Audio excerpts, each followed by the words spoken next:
essas informações, eu já tenho uma noção, um pouquinho, daquilo que está acontecendo com você.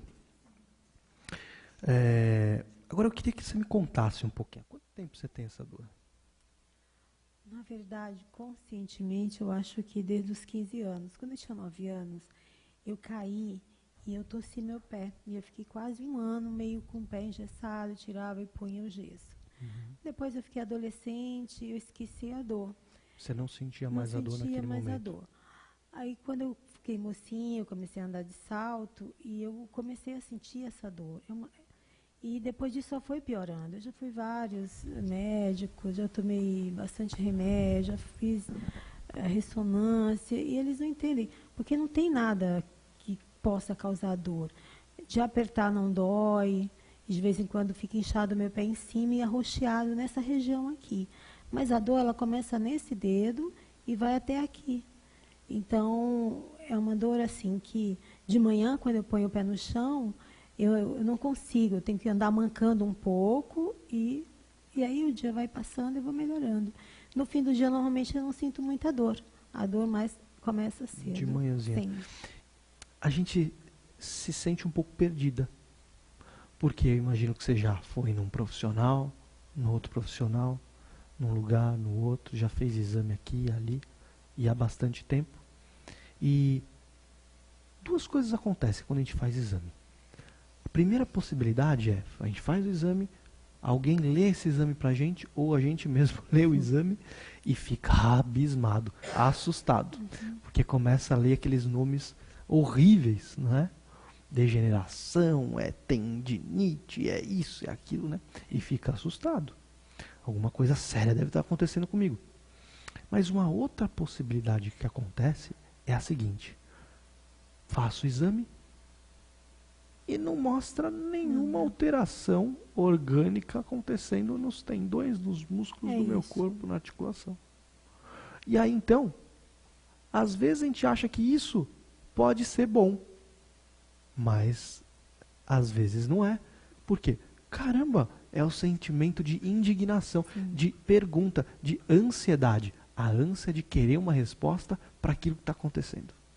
Não é? Aqui não deu nada, mas como é que eu tenho essa dor tanto tempo? Eu costumo dizer que a gente passa, quando a gente tem dor, a gente costuma ir para dentro da cidade da dor persistente. Né? Então, alguns momentos da nossa vida a gente está lá na cidade do bem-estar, bem confortável, ausência de dor. E aí, em algum momento da vida, a gente passa pela placa da dor. Não, a gente já passou muitas vezes pela placa da dor, não é? Quando você era criança, hoje mesmo a gente passa. Só que na maioria das vezes, o que acontece? A gente retorna para a cidade do bem-estar, dentro de dias ou semanas no máximo. Mas às vezes a gente começa a entrar em outras situações na cidade da dor persistente. E lá na cidade da dor persistente, a gente passa por alguns lugares que, dependendo do momento, a gente não só passa, mas fica empacado. Fica lá. Um desses lugares, talvez um dos primeiros lugares, é o bairro da ansiedade. Você sabe o que é ansiedade? Ansiedade é ansiar, desejar muito, querer muito alguma coisa e não ter essa coisa no momento. Quando eu tenho dor, o que eu quero muito e não tenho? Que essa dor vai embora, não é? E o sistema, nosso sistema, ele é muito inteligente, intrigante, interessante. Porque quando eu quero que essa dor vá embora, por um dia, 2 dias, o sistema ele consegue se adaptar. Mas quando eu quero que essa dor vá embora, por semanas, por meses, por anos, o sistema começa a ficar meio desregulado. Né? Bom, por exemplo, se eu digo para você, não presta atenção nas suas mãos. Eu vou prestar. O que aconteceu? Já prestou mais atenção. O nosso sistema ele funciona mais ou menos dessa forma. Querer muito e não ter uma explicação para aquilo que está acontecendo com a gente. Por que é que eu tenho dor há tanto tempo? Isso é ficar empacado no bairro da ansiedade. Sabe, eu não tenho nenhuma pretensão, Claudina, de pegar você, colocar você nas costas e te levar lá para a cidade do bem-estar. Eu não vou aguentar. Preciso malhar um pouco mais, talvez, para fazer esse percurso com você. Mas eu tenho a pretensão, sim. E eu sei que você pode. A pelo menos não ficar empacada em nenhum desses pontos que existem aí dentro dessa cidade. E aí, então, você em algum momento começa a se movimentar com passos mais fortes em direção a um estado de conforto melhor. Você sabe que a célula nervosa tem um formato. Ela não é redonda, ela não é quadrada, ela parece um fio. Uma das extremidades está próximo aos tecidos do corpo. A outra extremidade não vai direto para o cérebro, vai primeiro para a medula espinal. Aí depois passa a informação para outras células e aí continua o seu caminho, a sua viagem. Essa mensagem continua e chega em várias áreas do cérebro. À medida que você entra em contato com essa sensação, pode ser até que você sinta ela agora. Ou simplesmente só venha o sentimento, a emoção. Isso mesmo, a emoção, isso mesmo.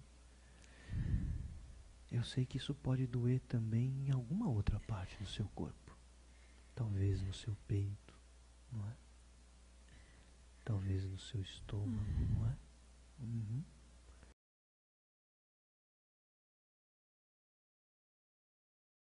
Eu gosto de imaginar a vida como um caminho, como uma jornada,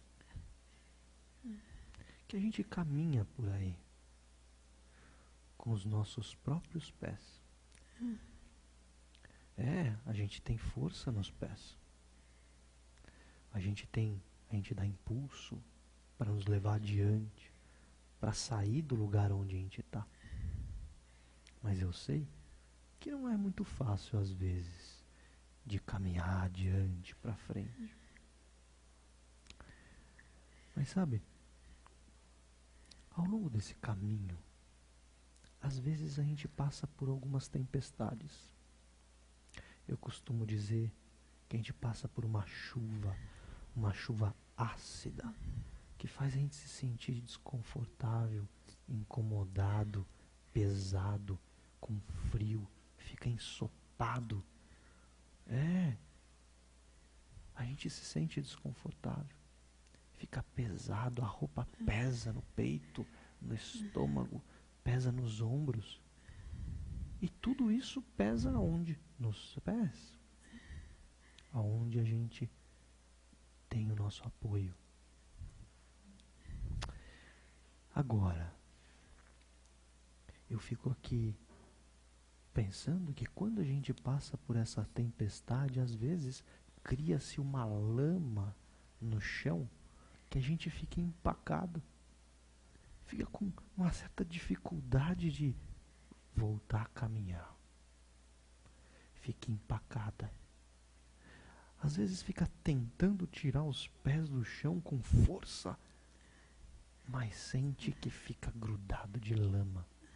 E aquela lama incomoda. É desconfortável.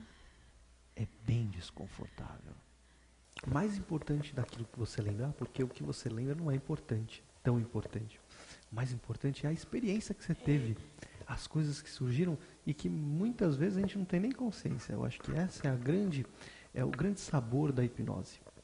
Diferente de outras abordagens que a gente precisa lembrar das coisas, precisa entender de forma lógica aquilo que aconteceu, o interessante da hipnose é que o importante é a experiência que a gente sente. É o processo lá. Porque, de alguma forma, essa movimentação é uma movimentação de cura, é uma movimentação de resolução, sabe? Resolução de coisas que talvez estavam lá precisando ser digeridas, alguns nozinhos que precisavam ser desatados para a gente poder se sentir mais confortável. Essa movimentação interna, né? E toda a experiência, esse é o poder da mente inconsciente. É o poder da sua mente consciente. Porque todo o trabalho foi feito pela sua mente inconsciente. Isso que é uma coisa interessante da hipnose.